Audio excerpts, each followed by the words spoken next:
we're going to continue with Prop B because that is the main focus. That is what we are, what we've been about, what Kevin and I have been talking about for tonight, and then what the discussion has been for years. 2 years. 2 2 years years. at least. Far more than tonight. Yes, we've discussed it a lot tonight, but we're not even 1/10,000th of what the discussion has been. So let's just look at this number. What do we got?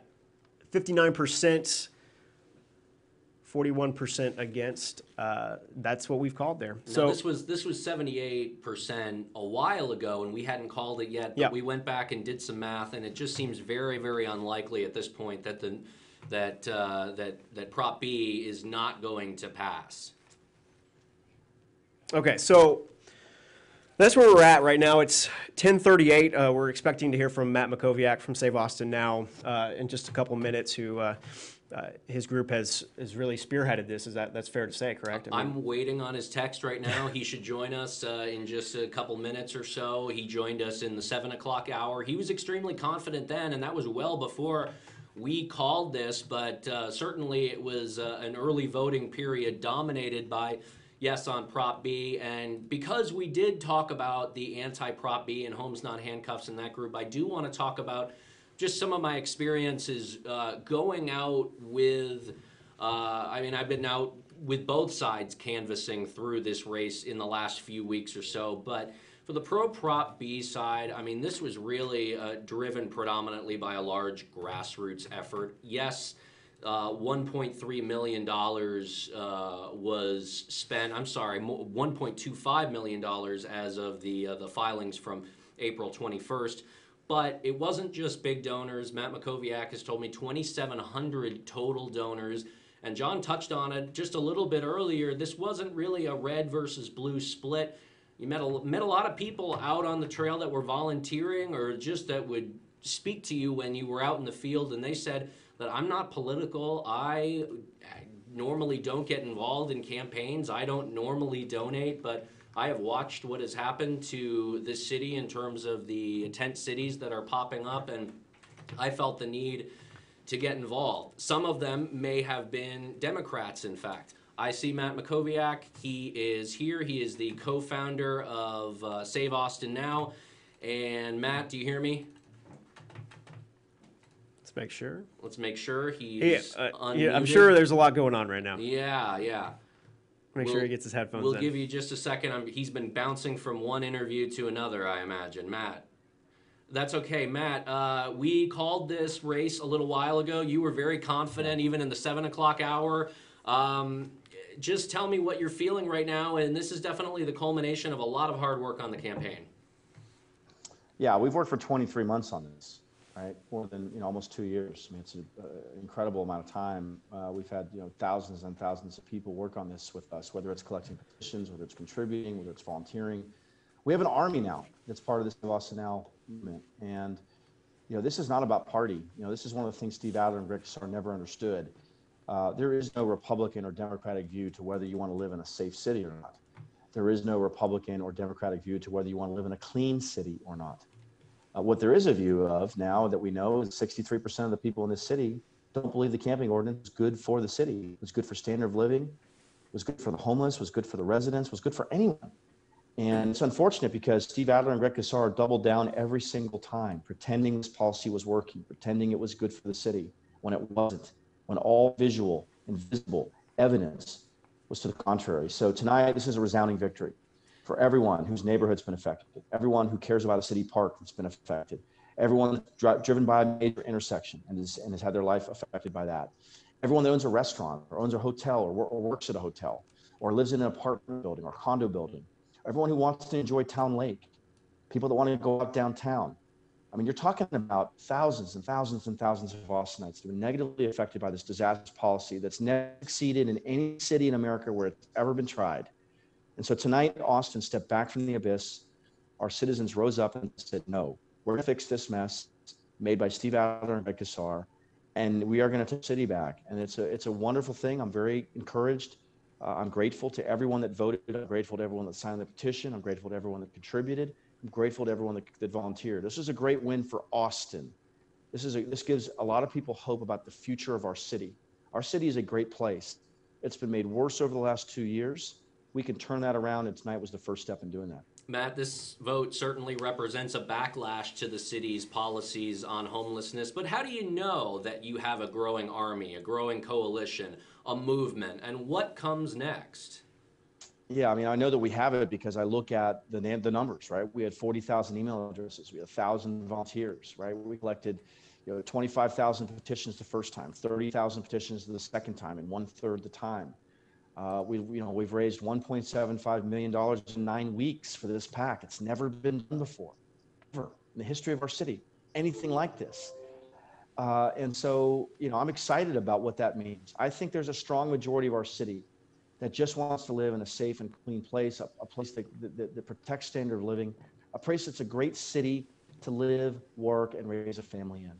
And so I'm not going to get ahead of where we are. Tonight is about this victory, about the message it sends to Steve Adler and Greg Casar, who need to finally admit their 2-year social experiment was a dreadful failure and need to now rededicate themselves to truly building a consensus, to finally listening for once, and to stopping this double down on failed strategies. Hotels and motels are not the answer. The answer is a regulated central campground like Haven for Hope in San Antonio, combined with a camping ban, combined with support for tiny homes and micro home communities like we see at Community First Village and Camp Esperanza. That is the answer. And so if they're going to be open to that kind of approach, they will find no stronger and more committed partner than myself and Save Austin Now. If they want to triple down on wasting money, not being held accountable, no transparency, buying hotels and motels for twice market rate, we're not going to be part of that. We're going to fight that. And so we do have an army behind us now. We're going to keep going. We're going to fight every single day to educate citizens on standard of living issues and to keep pushing to make Austin a better place for families and for people to work. Matt, I was speaking with the mayor earlier this evening. He is looking ahead at the homelessness, or looking back at the homelessness summit, but wants to use a lot of that federal disaster relief money, to house people here in Austin. What do you think of that and why? Yeah, so look, we support safe and sheltered environments for our homeless. We don't believe they should be living under the 7th Street Bridge or on the median on Riverside Drive. Steve Adler apparently doesn't mind if that happens. He's done absolutely nothing of consequence for 2 years, despite spending $161 million over the last 3 fiscal years to meaningfully improve the amount of housing that's available to our homeless. So before we spend $225 million at the federal level and $73 million this year among the taxpayer dollars, we ought to first completely, independently, and thoroughly audit the last 3 fiscal years. Where'd the money go? Where'd the money go? It's not a hard question. It shouldn't take that much time. So far, the city and city leadership have been totally unwilling to consider an audit of those funds. So before we take twice as much money and spend it in 1 year than we did in 3 years, we ought to find out why the last 3 years haven't worked. And so look, we don't oppose spending money on the homeless. These are the least among us. They have significant problems, drug and alcohol addiction problems, mental health problems. They need job training. They need to be safe. They're not safe right now. They're worse off today than they were 2 years ago. And now there are 2 times as many of them here as there were 2 years ago. So this intractable, expensive, difficult, complex, complicated problem has become worse because of what Steve Adler and Greg Casar have done. And that is absolutely unconscionable. And every single Austinite ought to be angry about it. What is the, because I know you touched on it earlier, this is not a red versus blue kind of thing. What is the profile of a Prop B voter? I mean, arguably you've talked with more of them than anybody. Kind of talk about what really, why this really strikes a chord with people internally. Yeah, look, based on the data that we have, both from the early voting data and also a survey that we conducted on Wednesday of every single voter who voted early, we believe we won 40% of the Democratic vote tonight. We believe we won 88% of the independent vote tonight. And we believe we won 93% of the Republican vote tonight. And you know what? That's a winning coalition in our city. And so this is a massive wake-up call for Steve Adler and Greg Casar and left-wing groups like Homes Not Handcuffs and Democratic Socialists of Austin. Your time is up. You do not represent a majority of this city, and we are going to continue to represent a majority of this city. We're going to raise issues and put issues on the ballot that give Austinites a chance to change direction if they strongly disagree with the things that City Hall is doing. Look, this happened for one reason. City Hall didn't listen. They didn't listen from the very beginning, when the Austin Chamber of Commerce, when the Downtown Austin Alliance, when the Greater Austin Crime Commission, when the UT Police Chief and the Austin Police Chief begged them not to pass the camping ordinance. Slow down. Think about the unintended consequences. Consider this. They blew right through that. They passed it in June. It took effect July 1st, 2019. They went on a 1-month vacation. They came back to an absolute disaster zone. It's been getting worse visibly and meaningfully and measurably worse every single day since. And so again, Austin voters looked at the abyss. They were on the edge of the abyss tonight. They looked down and they said, we're taking a step back. And we believe they're going to keep taking steps with us in the future, whether it be issues related to public safety, issues related to affordability, transportation, et cetera. These are not partisan issues. All I want, and all my Democratic co-founder Cleo Patrisek wants, is for Austin to be safe, for people to live, work, and raise a family here, and for it to be a place they can afford, a great place to live. We believe in Austin. I'm not sure Steve Adler and Greg Casar believe in Austin, because they've been making Austin worse for 2 years. It's absolutely outrageous. And tonight, they're going to receive this message loud and clear, whether they want to or not. Matt, who was your first call when you found out or felt strongly that this was in the bag? Well, we had our team here tonight, everyone that worked so hard for really 9 weeks now since we got on the ballot. So our team just enjoyed it. You know, we celebrated, we hugged, we cried a little bit. I mean, I've had my phone ring quite a bit, as you might imagine. But look, it's not about the calls. It's about the thousands and thousands of people. We have something like 75,000 votes tonight. I thought we needed 50,000 votes to win. We got 75,000 plus votes. It's an extraordinary level of support. And it happened because we worked really hard. We had a lot of people work really hard. We raised a lot of money. We earned a lot of support from out there. And we did it across party lines. This is not about party. They tried to pretend this was Republican versus Democrat. That message failed. They tried to lie about us and say that we want to throw homeless people in jail. We don't. We want homeless people to be in sheltered and safe environments. And no one has failed at that more than the city leadership over the last 2 years. And it's unconscionable what they've done, the money they've wasted. And they want to blame us and pretend we want to throw people in jail. That's not what we want. We want them to spend the money efficiently, effectively, transparently, and immediately, but do it in a way that we know works, not in a way that we know won't work. Matt, the Governor Greg Abbott tweeted out just a little while ago claiming victory for Prop B, among other things. Have you spoken with the governor, or do you plan to? I certainly plan to. I've not talked to him tonight. He's been an incredible supporter of public safety in Austin, whether it be issues related to defunding the police, whether it be bail reform, whether it be this issue on the homeless camping ordinance. His leadership has been front and center from the very beginning. In fact, the council reluctantly agreed to ban camping on sidewalks within the 10 feet of the entrance to a home or business and in flood and fire mitigation zones in September of 2019, only after the governor threatened them. I mean, literally, you would still have camping on sidewalks and within the entrance to a home or business today were it not for his leadership. So we appreciate the governor's leadership. We've been in touch with his team from the very beginning. His campaign did a great job turning out voters and helping us. Look, all he wants, as someone who lives in Austin, is to live in a safe city. And he believes it's important that the capital city be a safe place for tourists, be a safe place for state employees, be a safe place for residents, and yes, be a safe place for the homeless. So he's been an incredible partner in this. We had a lot of partners. The Austin Police Association, Safe Horns, the Austin Chamber of Commerce supported us, the Real Estate Council of Austin. We had homeowner associations, and thousands and thousands and thousands of people. 1,000 plus volunteers, 40,000 email addresses, enormous fundraising, 3,000 donors that gave over the last 9 weeks. Right, 73% under $200, 60 or 62 zip codes represented from all of our donors. Extraordinary, broad, and deep support from around this city. We don't believe it's too much to ask that we live in a safe and clean city. Steve Adler and Greg Casar may think that's too much to ask, but tonight they learned it's not too much to ask. In fact, we're not asking, we're demanding. Matt, I appreciate your time. Thanks for speaking with us throughout this campaign, and thanks for speaking with us throughout the night. And best of luck moving forward, and we'll look forward to speaking with you very soon. Thanks, Kevin. Take care. Have a great night. You too. And that is Matt Mackowiak. He is the co-founder of Save Austin Now, which has worked really since last year when they did not get enough signatures certified as valid by the city clerk to get this exact issue on the ballot.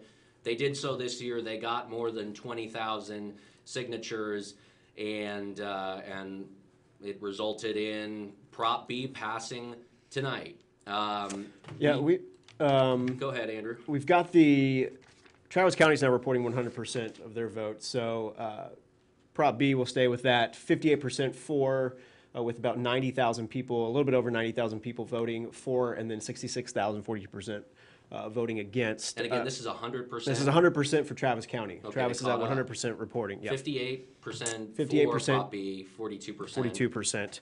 And I know that you had an interview with Mayor Adler earlier today, and then also he put out a statement just a couple minutes ago. I guess take us through that side of things and what he said in the last couple hours. Well, the mayor was against Prop B. He's against bringing back the camping ban. He's been affiliated with the Homes Not Handcuffed side, and that's where he was tonight at their watch event. That's where I caught up with him earlier. He's been very personally invested in this. I think I said earlier he donated $10,000 of his own money to the Homes Not Handcuffs PAC.